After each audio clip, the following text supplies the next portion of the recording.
Welcome to Dynamite Delight, a show that you can never get bored of because it's the most exciting thing on YouTube. I gotta do that once in a while to give myself a little bit of incentive because honestly, a lot of times I don't think I do a very good job on this show. I really try my best to make it interesting, fun, and as informative of my own point of view. But now all the time I think I do it. So I gotta do that once in a while. Okay. I'm going to try and condense this down. I'm not going to say everything here. But I am going to say this. The show was good. And one segment of the show I loved. And that will be at the end. You already see the title. I'm going to talk about it later. Let's talk about what we got here. The natural nightmares. I always have a problem with natural. I always say national instead of natural. The natural. I almost did it. Versus Kenny and Paige. Now, this wasn't about Kenny and Paige, which kind of... Look, I don't know what they're going to do about Kenny and Paige, because at one point we had them almost ready to chew out each other. But they straightened it out, and you still don't have Paige on the side of the Elite. So, it looks like they dropped that storyline. But here, this is about... What are you doing with QT Marshall? And what are they going to be doing with Dustin? That's going to be the question here. In that match, it was okay. I'm saying Dustin is still a beast. He's not one of the greatest workers. He was always a good worker. A damn good worker. He's not the greatest of all time like a Ric Flair. He doesn't have to be. He has his own style and it's really good. But where are we going with this? Is QT Marshall going to go with the Butcher and the Blade and the Bunny? Because I have a feeling the Butcher and the Blade and the Bunny are still together. In the end, at one point, before they lost their match, Allie comes out. She's in my face. And she's trying to give an incentive to QT Marshall to try and win the damn match. And she comes down, and it really pissed off a Brandy by the time it was all over. So you wonder where they're going, particularly next week. I can't remember who they're going to be facing. I think it might be Chris. No. Is it Chris Jericho and Guevara? Or is it going to be the super bad squad? I believe that's the name. Yep, super bad squad of Sabian and Havoc. I'm not sure which one. I'm not sure. It could also be FTR. I'm not sure which one it is. But essentially speaking, whichever team it is, you're going to have basically Dustin and QT Marshall dealing with them. So it's a question what's going to happen. Now, Albedon. I believe that's her name. Albedon. She's in my face. What the hell? I'm like, is that our version of a Su Yung? Because that's what she feels like. She feels like the version of Su Yung, but a bit more creepier. Su Yung is the undead bride. And this one is like the undead bride that not only got jilted, but got her butt kicked by somebody. And then you have Anna Jay. You can say this about Anna Jay, and she did have a video package, which wasn't bad. I'm glad they showed a video package of her. This is one of the things I wish they would do more often on Dynamite. So they did do it. The match, it wasn't even a match. It was destruction. And Albedon just decimated her. That's just a face only a mama can love. That's all she is. And I gotta say this. I want to say this now because at one point in one of the other matches, we actually got results of AEW Dark, which I will give them credit. They finally did show something of Dark. But, and I gotta say this clearly, you need to show video packages. You need to show little snippets of 10 to 20 seconds of Dark on Dynamite. Just giving the results is not enough. They are trying to make this like a sports thing, but honestly, a sports thing is not enough. We're still a wrestling promotion, and we really need them to show videos of people, or at least audio, quick audio snippets of someone saying something, and the commentator team putting it over. Tazz had his moment with Brian Cage, pretty much saying what happened last week, why that happened. And it was a really good segment. And I know Brian Cage is not one of the best talkers, but in this segment he was quite effective. He said, you started something, I finished it, I want to deal with him now. But Tazz reined him back saying, well, first it was Cage who had to rein back Tazz, and then Tazz reined back Cage a little bit, just a tiny bit. It's good to see it. It's good to see that they're making sure Brian Cage is dominant. The only problem is this, seeing him this soon. You just, I'm not saying that he will job at Fyter Fest. But we already saw Lance Archer job. You already saw Brody Lee job. And now you wonder, is Brian Cage going to job? And oh, almost forgot. After the match of Abaddon, when she beat up Jay, you got the Dark Order coming out. Two things happened. One, Colt was given a contract for a tag match with Brody Lee.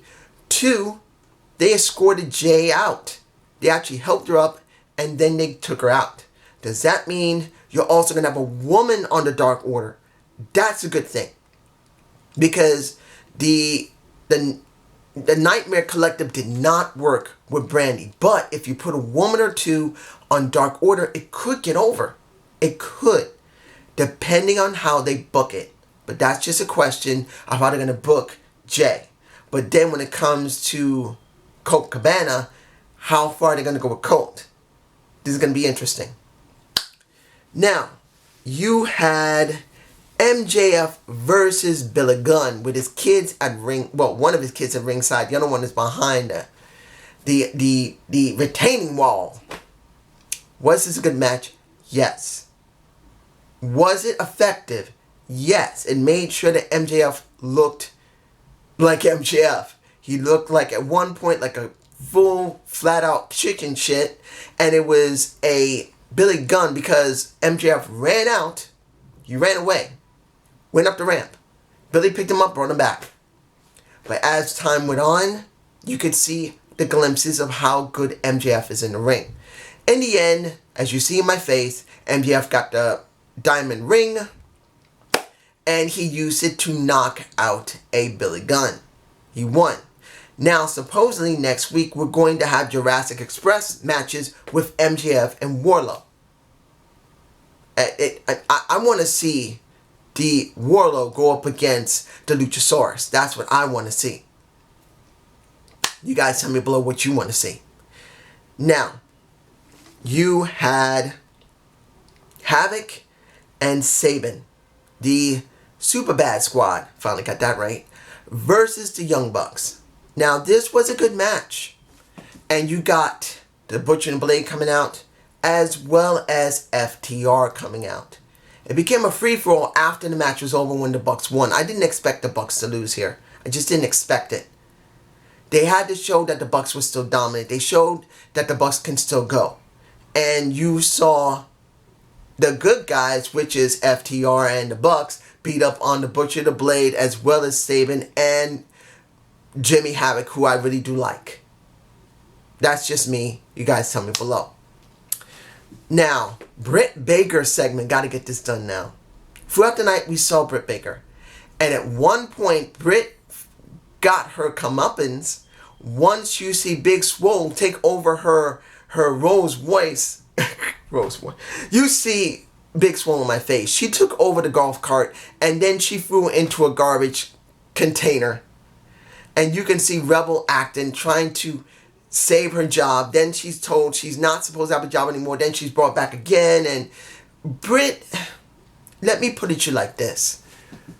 I still believe Britt Baker would be great if she acts like a freaking dentist.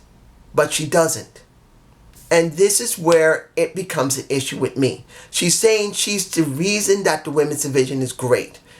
I can understand some of that, but she must be a damn dentist. She has to act like a damn dentist. She's got to use mannerisms of a dentist, saying, I'm going to knock out your big fat front teeth, or your molar, or your bellicardia, or I'm going to make sure that I'm going to give you a root canal. She needs to be a dentist, but she's not doing it. So, for me personally, it's not really working. But she is getting better in her way that she presents herself as a heel. So I will give her that. Now, Y2J and Guevara, the Sexy Gods versus Best Friends. This was the end of the show. And a good match. You had at one point, I'll say it like this.